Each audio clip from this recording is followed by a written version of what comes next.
Uy, ngumiti. Sabi, ngumiti. Nanganak na ang aktres at TV host na si Diane Medina sa pangalawang anak nila ng aktor na si Rodjon Cruz. Ang magandang balita ay ibinahagi ng couple sa kani-kanilang social media account ngayong araw ng Martes, July 23. Ipinost nila ang ilang larawan at maikling video kasama ang bagong silang nilang anak na isang baby girl na pinangalanan nilang Isabela Elizabeth Medina Ilustre. Ito na ang pangalawang anak ng couple. Ang kanilang panganay ay si Joaquin na magpo 4 years old na ngayong darating na Setyembre. July 23, 2024, 11:23 a.m. Welcome to the world, Maria Isabela Elizabeth. I love you so much, my daughter Isabela Ilustre.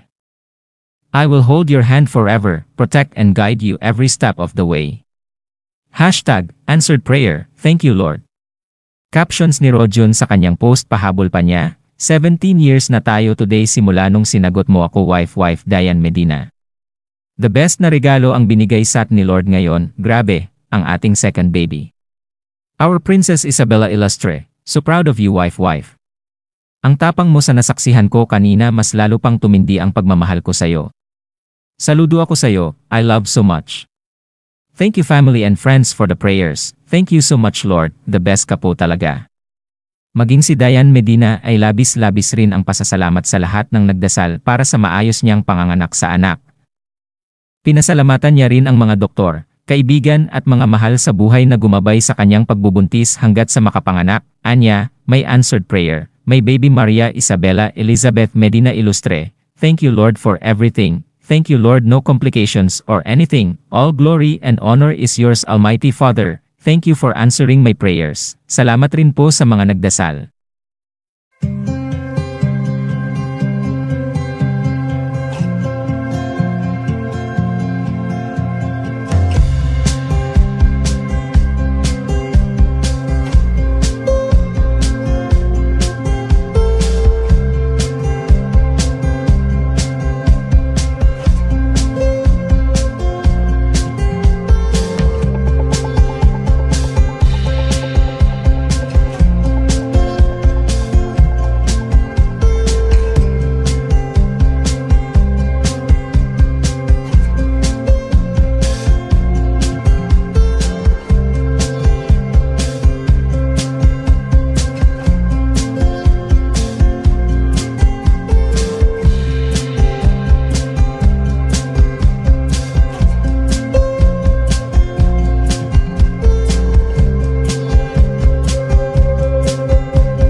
Uy, ngumiti.